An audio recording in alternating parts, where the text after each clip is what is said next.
ঈদের আগে ঘর পরিষ্কার করছিলাম। পুরনো আলমারির উপরের তাক থেকে একটা কাপড়ের প্যাকেট নামালাম। খুলে দেখি আমার বিয়ের লাল বেনারসি শাড়ি। অনেকদিন পর দেখছি, একটু মলিন হয়ে গেছে কিন্তু এখনও সুন্দর। আমি শাড়িটা মেলে ধরে দেখছিলাম। তখনকার দিনের কথা মনে পড়ে গেল। ছেলে রুম থেকে এসে দেখল আমি শাড়িটা হাতে নিয়ে আছি। সে কৌতূহলী হয়ে জিজ্ঞেস করল, মা, এটা কোন শাড়ি? আমি বললাম, আমার বিয়ের শাড়ি। সে শাড়িটা হাত দিয়ে স্পর্শ করে বলল, কত সুন্দর।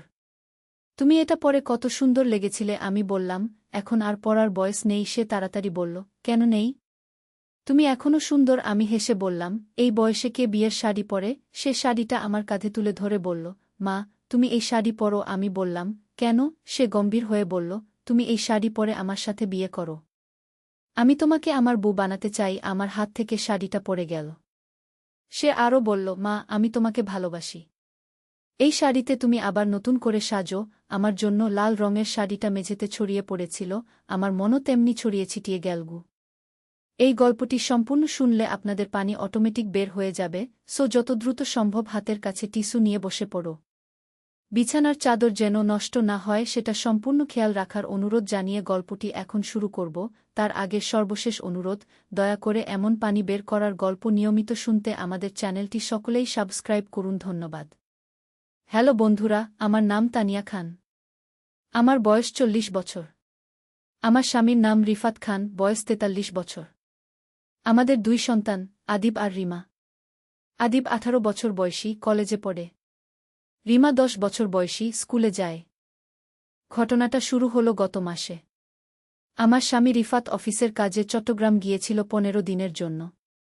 রিমা তার নানির বাড়ি গিয়েছিল পড়াশোনার ছুটিতে। বাড়িতে শুধু আমি আর আদিব। প্রতিদিনের মতো আদিব কলেজ থেকে ফিরে এলো বিকেল 5টায়। আমি তখন রান্নাঘরে খিচুড়ি রান্না করছিলাম। সে এসে বলল, মা, আজ অনেক গরম, একটু গোসল করে আসি কি? আমি মাথা নেড়ে সম্মতি জানালাম। কিছুক্ষণ পরে আদিব গোসল করে বের হল।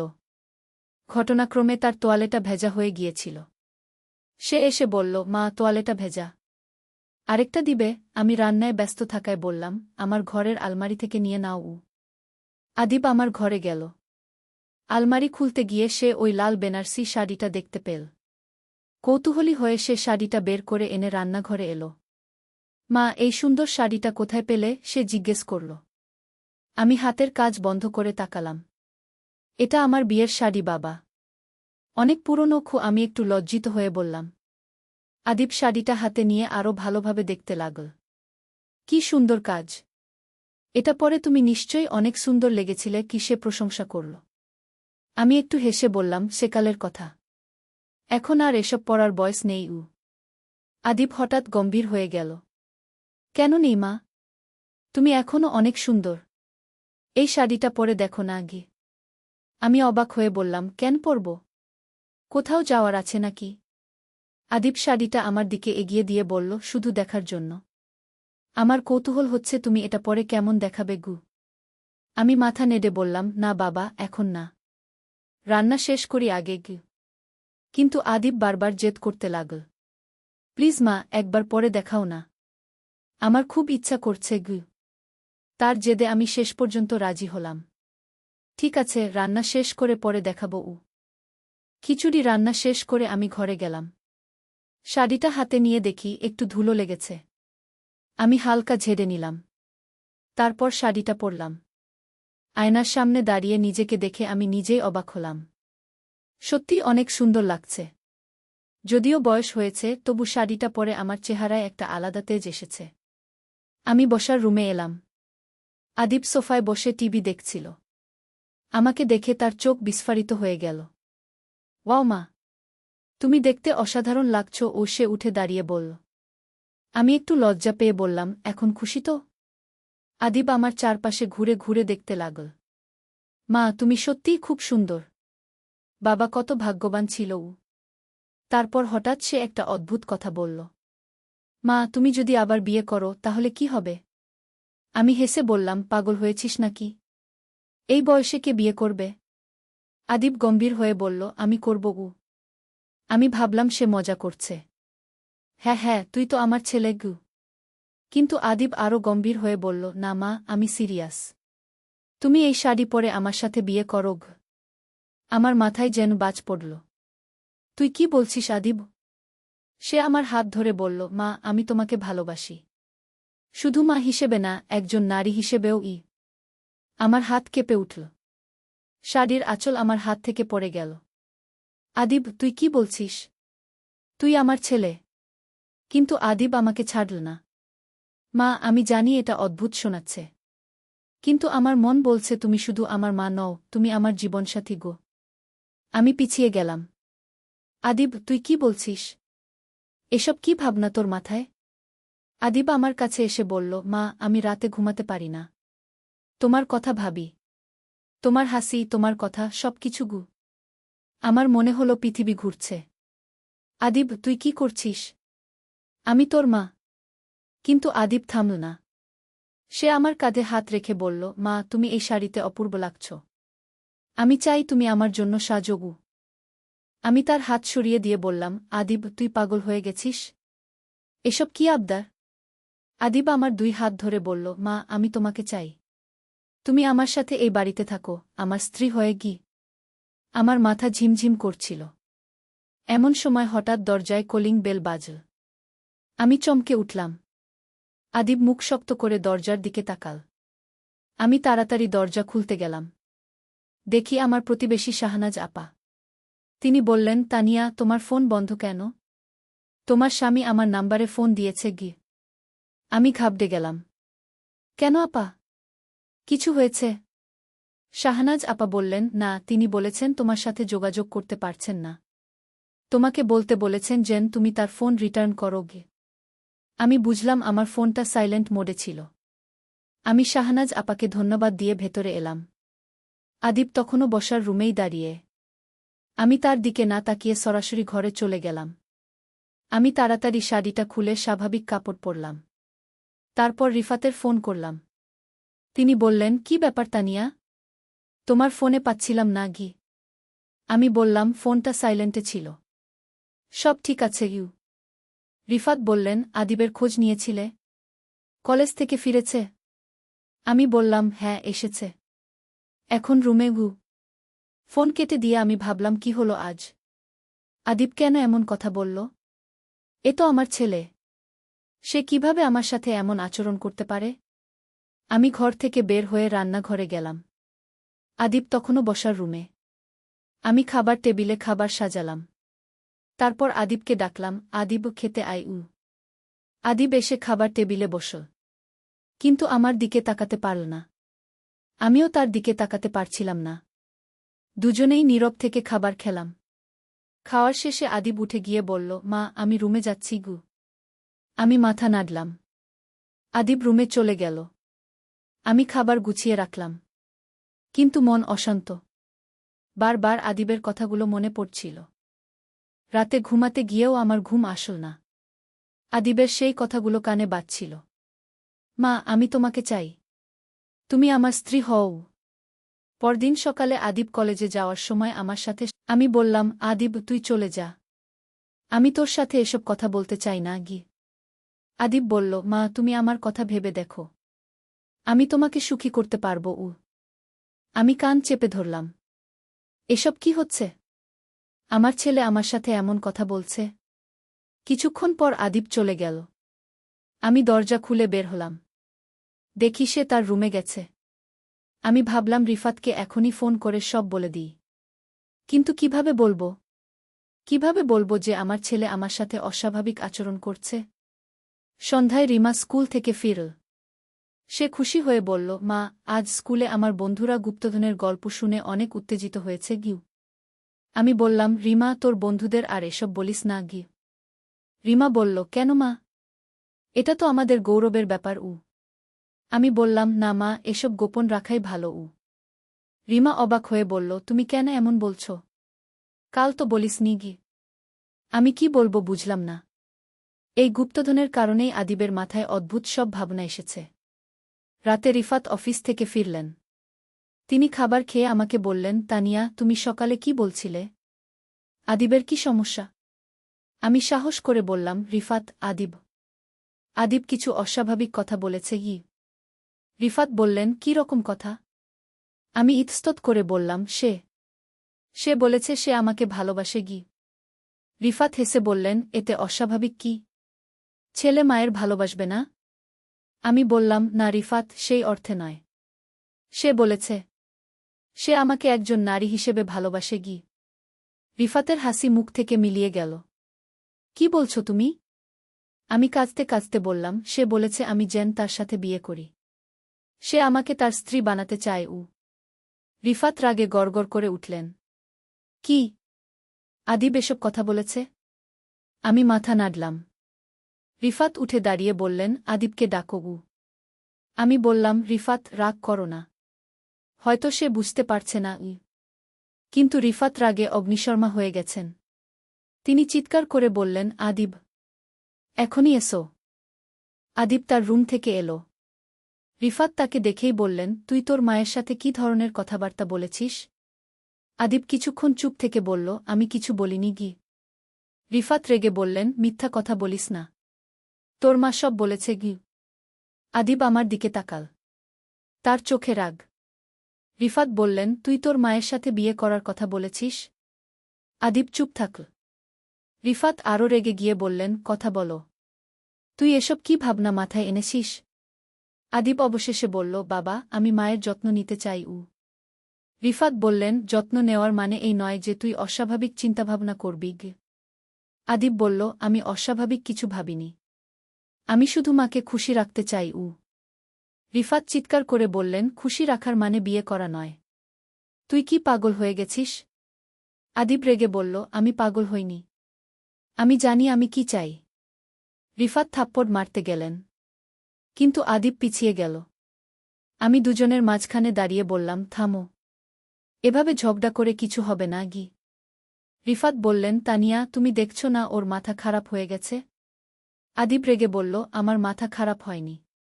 আমি ঠিকই আছি গু। রিফাত বললেন, তুই ঠিক আছিস? তুই তোর মায়ের সাথে বিয়ে করার কথা বলছিস আর বলছিস তুই ঠিক আছিস? আদিব বলল, হ্যাঁ, আমি ঠিক আছি। আর আমি যা চাই সেটা অন্যায় কিছু নয় গ। রিফাত আর রাগ সামলাতে পারলেন না। তিনি আদিবকে ধরে ঝাঁকুনি দিয়ে বললেন, তুই আমার ছেলে। তুই তোর মায়ের ছেলে। এসব কি আবদার? আদিব রিফাতের হাত সরিয়ে দিয়ে বলল, আমি জানি আমি কি করছি গু। হঠাৎ রিমা তার রুম থেকে কান্না করতে করতে বের হল। তোরা কেন চিৎকার করছ? কি হয়েছে? আমরা সবাই চুপ হয়ে গেলাম। রিমা কাঁদতে কাঁদতে বলল, আমি ভয় পেয়েছি। এত জোরে চিৎকার কেন? আমি রিমাকে কোলে নিয়ে বললাম, কিছু না মা। একটু কথা কাটাকাটি হচ্ছিল। রিমা বলল, আদিব ভাই আর বাবা কেন রেগেছে? আমি বললাম, কিছু না। তুই ঘুমাতে যা গু। রিমাকে ঘুম পাড়িয়ে আমি বসার রুমে এলাম। রিফাত আর আদিব মুখোমুখি দাঁড়িয়ে আছে। রিফাত বললেন, আদিব, তোর মাথা থেকে এসব বাজে ভাবনা বের করে দাও। আদিব বলল, বাবা, আমি কিছু ভুল করিনি গি। রিফাত বললেন, তুই সব ভুল করেছিস। তুই তোর মায়ের সাথে যে ধরনের কথা বলেছিস সেটা সম্পূর্ণ অন্যায় গু। আদিব বলল, আমি মাকে ভালোবাসি। এতে অন্যায় কি? রিফাত বললেন, ছেলের মায়ের প্রতি ভালোবাসা আর তুই যে ধরনের ভালোবাসার কথা বলছিস সেটা সম্পূর্ণ আলাদা গু। আদিব চুপ থাকল। রিফাত বললেন, আদিব, তুই কি বুঝতে পারছিস না যে তুই কি বলছিস? তুই তোর মা। সে আমার স্ত্রী। আর তুই আমার ছেলে গু। আদিব হঠাৎ বলল, কিন্তু আপনি মাকে খুশি রাখেন না গি। রিফাত অবাক হয়ে বললেন, কি বলছিস তুই? আদিব বলল, আপনি সারাদিন অফিসে থাকেন। মায়ের সাথে সময় কাটান না। মা একা একা কত কষ্ট পায়। রিফাত বললেন, আমি কাজ করি সংসার চালানোর জন্য। এই পরিবারের জন্য। আদিব বলল, কিন্তু মা অসুখী গু। আমি আর চুপ থাকতে পারলাম না। আদিব, তুই কি বলছিস? আমি অসুখী কেন বলছিস? আদিব আমার দিকে তাকিয়ে বলল, মা, তুমি নিজেই জানো তুমি অসুখী। বাবা তোমার যত্ন নেন না গি। রিফাত রেগে বললেন, তুই কি বলছিস? আমি তানিয়ার যত্ন নিই না? আদিব বলল, না, নেন না। আপনি শুধু কাজ নিয়ে ব্যস্ত থাকেন গু। আমি বুঝতে পারলাম আদিবের মনে আমাদের দাম্পত্য সম্পর্ক নিয়ে ভুল ধারণা তৈরি হয়েছে। আমি বললাম, আদিব, তোর বাবা আমার খুব যত্ন নেন। আমি খুশি আছি। আদিব বলল, না মা, তুমি খুশি নও। আমি দেখেছি তুমি কত একা থাকো গু। রিফাত বললেন, আদিব, তুই এসব নিয়ে ভাবিস কেন? এগুলো তোর চিন্তা করার বিষয় নয় গিয়ে। আমি বুঝতে পারলাম এভাবে কথা বললে কিছু হবে না। আদিবের মনের ভুল ধারণা দূর করতে হবে। আমি বললাম, আদিব, তুই আমার কাছে আয়। আদিব আমার কাছে এলো। আমি তার কাঁধে হাত রেখে বললাম, বাবা, তুই ভুল ভাবছিস। আমি তোর বাবার সাথে খুব সুখে আছি। তিনি আমার অনেক যত্ন নেন গ। আদিব বলল, কিন্তু মা, আমি দেখেছি গ। আমি তার কথা বন্ধ করে দিয়ে বললাম, তুই যা দেখেছিস সেটা তোর ভুল বোঝাবুঝি। দাম্পত্য জীবনে মাঝে মাঝে নীরবতা থাকে, কিন্তু সেটার মানে এই নয় যে আমরা অসুখী গ। আদিব চুপ হয়ে গেল। আমি আরও বললাম, আর তুই যে ধরনের কথা বলেছিস সেটা সম্পূর্ণ ভুল। আমি তোর মা, তুই আমার ছেলে। এই সম্পর্ক পবিত্র। এটাকে নষ্ট করার কোনো অধিকার আমাদের নেই গে। আদিবের চোখে পানি এলো। মা, আমি তোমাকে ভালোবাসি উ। আমি বললাম, আমিও তোকে ভালোবাসি। কিন্তু সেই ভালোবাসা মা ছেলের, অন্য কিছু নয় গে। রিফাত বললেন, আদিব, তোর মা ঠিক কথা বলেছে। তুই এসব ভাবনা মাথা থেকে বের করে দাও উ। আদিব কিছুক্ষণ চুপ থেকে বলল, আমি বুঝতে পারছি উ। আমি খুশি হয়ে বললাম, সত্যি? তুই বুঝতে পারছিস? আদিব মাথা নাড়ল। হ্যাঁ মা, আমি ভুল ভেবেছিলাম ঘ। রিফাত স্বস্তির নিঃশ্বাস ফেললেন। তাহলে এসব ভাবনা আর মাথায় আনবি না গি। আদিব বলল, না বাবা, আমি আর এসব ভাবব না ই। আমি আদিবকে জড়িয়ে ধরলাম। আমার ভালো ছেলে গু। এভাবে আদিবের মনের ভুল ধারণা দূর হয়ে গেল। আমরা সবাই স্বস্তি পেলাম। কিন্তু এখনও গুপ্তধনের ব্যাপারটা রিফাতকে বলা হয়নি। পরদিন সকালে আমি রিফাতকে সব বললাম। চিঠি, ধাঁধা আর আবিষ্কৃত ধনসম্পদের কথা। রিফাত অবাক হয়ে শুনলেন। তারপর বললেন, এত দারুণ ব্যাপার! আমার মা সত্যিই আমাদের জন্য এত বড় একটা উপহার রেখে গেছেন গু। আমরা সবাই মিলে সেই গুপ্তধন নিয়ে পরিকল্পনা করলাম। রিফাত বললেন, এই ধন দিয়ে আমরা আদিবের উচ্চশিক্ষার খরচ এবং রিমার ভবিষ্যতের জন্য সঞ্চয় করব গো। আদিবও এখন স্বাভাবিক হয়ে গেছে। সে বলল, বাবা, আমি ভুল ভেবেছিলাম। এই ধন আমাদের পুরো পরিবারের গু। রিমা খুশি হয়ে বলল, আমরা কত ভাগ্যবান। এভাবে আমাদের পারিবারিক সমস্যা সমাধান হয়ে গেল। আদিবের মনের বিভ্রান্তি দূর হয়েছে।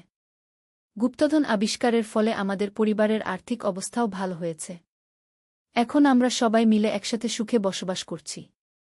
আদিব আবার আমাদের সেই ভালো ছেলে হয়ে গেছে। রিফাত আর আমার সম্পর্কও আরও দৃঢ় হয়েছে। আর রিমা তার স্বাভাবিক খুশিময় জীবন কাটাচ্ছে। কিছুদিন পর আমরা গুপ্তধনের কিছু অংশ ব্যাংকে জমা রাখলাম। কিছু অংশ দিয়ে বাড়ির প্রয়োজনীয় কাজ করলাম। আদিবের কলেজের খরচ আর রিমার স্কুলের খরচের জন্য আলাদা করে রাখলাম। আমার শাশুড়িমার সেই চিঠি আর ধাঁধা আমাদের জীবনে একটা বড় পরিবর্তন এনেছে। শুধু টাকার দিক থেকেই নয়, পারিবারিক বন্ধনের দিক থেকেও। আজ যখন এই পুরো ঘটনার কথা মনে করি, তখন বুঝতে পারি যে কত বড় বিপদ থেকে আমরা বেঁচে গেছি। আদিবের মনে যে ভুল ভাবনা তৈরি হয়েছিল সেটা সময়মতো ঠিক করতে পেরেছি। এখন আমাদের পরিবারে আবার শান্তি ফিরে এসেছে। আদিব তার পড়াশোনায় মনোযোগ দিচ্ছে। রিমা আনন্দের সাথে স্কুলে যাচ্ছে। আর রিফাত আমি আমাদের দাম্পত্য জীবন সুখে কাটাচ্ছি। গুপ্তধনের আবিষ্কার আমাদের জীবনে একটা নতুন অধ্যায়ের শুরু করেছে। আর সেই অধ্যায়টা খুবই সুন্দর ও শান্তিপূর্ণ। ইব কলেজ থেকে ফিরে এসে আবার সেই কথা তুলল। আমি রান্নাঘরে দুপুরের খাবার রান্না করছিলাম। সে এসে পেছন থেকে আমার কাঁধে হাত রাখল। আমি চমকে ঘুরে তাকালাম। কি করছিস আদিব? সে বলল, মা, তুমি কাল রাতে আমার কথাগুলো নিয়ে ভেবেছ? আমি তার হাত সরিয়ে দিয়ে বললাম, আদিব, এসব ভাবনা তোর মাথা থেকে বের করে দাও। এগুলো ঠিক না ঘি। কিন্তু আদিব পিছিয়ে গেল না। মা, আমি সিরিয়াস। আমি তোমাকে ভালোবাসি উ। আমি রেগে গেলাম। আদিব, তুই আমার ছেলে। এসব কি আবদার? আদিব বলল, মা, আমি জানি এটা অস্বাভাবিক। কিন্তু আমি তোমাকে ছাড়া বাঁচতে পারব না গি। আমি বললাম, আদিব, তোর বাবার কথা ভাব। তোর বোনের কথা ভাব উ। আদিব বলল, মা, বাবা তো সারাক্ষণ অফিসে থাকেন। তোমার দিকে তার সময় নেই। আমি তোমাকে সবসময় খুশি রাখব উ। আমার মাথা ঘুরে যাচ্ছিল। আদিব, তুই কি বলছিস? তোর বাবা আমাকে ভালোবাসেন গু। আদিব বলল, মা, কিন্তু আমি তোমাকে আরও ভালোবাসি গু। হঠাৎ আমার মোবাইলে ফোন বাজল। রিমার ফোন। আমি ফোন ধরলাম। রিমা বলল, মা, আমি আজ বিকেলে বাড়ি ফিরব। নানু আর কিছু কেনাকাটা করবেন ঘে। আমি খুশি হয়ে বললাম, ঠিক আছে মা, তুই চলে আয়। ফোন কেটে দিয়ে আমি আদিবের দিকে তাকালাম। সে মুখ শক্ত করে দাঁড়িয়েছিল। আমি বললাম, তোর বোন আজ ফিরবে গু। আদিব কিছু বলল না, কিন্তু তার চোখে মুখে একটা অসন্তুষ্টি দেখলাম। বিকেলে রিমা বাড়ি ফিরল। আমি অনেকদিন পরে রিমাকে দেখে খুশি হলাম। রিমার উপস্থিতিতে বাড়ির পরিবেশটা আবার স্বাভাবিক হয়ে গেল। রাতে খাওয়ার টেবিলে বসে রিমা বলল, মা, নানুর বাড়িতে অনেক মজা হয়েছে। নানু অনেক গল্প বলেছেন গু। আমি বললাম, কি গল্প? রিমা বলল, পুরাতন দিনের গল্প, আমাদের পূর্বপুরুষদের গল্প। আদিব হঠাৎ আগ্রহ দেখিয়ে বলল, কি রকম গল্প? রিমা বলল, নানু বলেছেন আমাদের পরিবারে একটা পুরাতন রহস্য আছে গি। আমি কৌতূহলী হয়ে জিজ্ঞেস করলাম, কি রহস্য? রিমা বলল, নানু বলেছেন আমাদের আগের পূর্বপুরুষরা কিছু লুকিয়ে রেখেছিলেন, একটা ধনসম্পদ। আদিব বলল, সত্যি? কোথায়? রিমা বলল, নানু ঠিক বলেননি, তবে বলেছেন এই বাড়িতেই কোথাও লুকানো আছে গি। আমি হেসে বললাম, এসব তোর নানুর কল্পনা গি। কিন্তু আদিব গুরুত্ব সহকারে বলল, মা, যদি সত্যি হয়? রিমা বলল, নানু বলেছেন একটা পুরাতন চিঠি আছে, সেই চিঠিতে সব লেখা গু। আমি অবাক হয়ে বললাম, চিঠি? কোন চিঠি? রিমা বলল, নানু বলেছেন তোমার বিয়ের সময় তোমাকে একটা চিঠি দেওয়া হয়েছিল, সেটা আমাদের দাদির লেখা গু। আমার মনে পড়ে গেল, সত্যিই আমার শাশুড়িমা আমাকে বিয়ের দিন একটা চিঠি দিয়েছিলেন। তিনি বলেছিলেন এটা গুরুত্বপূর্ণ সময়ে পড়বে গু। আমি সেই চিঠিটা আমার বিয়ের শাড়ির সাথেই রেখে দিয়েছিলাম। আদিব উৎসাহিত হয়ে বলল, মা, সেই চিঠিটা কোথায়? আমি বললাম, আমার আলমারিতে, বিয়ের শাড়ির সাথে গু। রিমা বলল, তাহলে চিঠিটা বের করে পড়ি। আমি বললাম, রাতে কেন? কাল সকালে পড়ব। কিন্তু আদিব আর রিমা দুজনেই জেদ ধরল। আমি অগত্যা উঠে গিয়ে আলমারি থেকে বিয়ের শাড়িটা বের করলাম। শাড়ির ভাঁজের মধ্যে একটা খাম ছিল, খামের উপর লেখা, তানিয়ার জন্য, গুরুত্বপূর্ণ সময়ে পড়বে গু। আমি খামটা খুললাম, ভেতরে একটা চিঠি। আমি চিঠিটা পড়তে শুরু করলাম। প্রিয় তানিয়া, তুমি যখন এই চিঠি পড়ছ তখন নিশ্চয়ই কোনো বিশেষ পরিস্থিতি তৈরি হয়েছে। আমাদের পরিবারে একটা পুরাতন ঐতিহ্য আছে। আমাদের পূর্বপুরুষরা এই বাড়িতে একটা গুপ্তধন লুকিয়ে রেখেছিলেন। সেই ধনসম্পদ শুধু পরিবারের মেয়েরাই খুঁজে বের করতে পারে। তুমি যদি এই চিঠি পড়ে থাকো তাহলে বুঝতে হবে এখনই সময় এসেছে সেই ধন খুঁজে বের করার। ধনটা লুকানো আছে এই বাড়ির একটা গোপন জায়গায়। তবে সেটা খুঁজে বের করতে হলে তোমাকে 3টি ধাঁধার সমাধান করতে হবে। প্রথম ধাঁধা, যেখানে আগুন জ্বলে কিন্তু পুড়ে না। দ্বিতীয় ধাঁধা, যেখানে পানি থাকে কিন্তু পান করা যায় না। তৃতীয়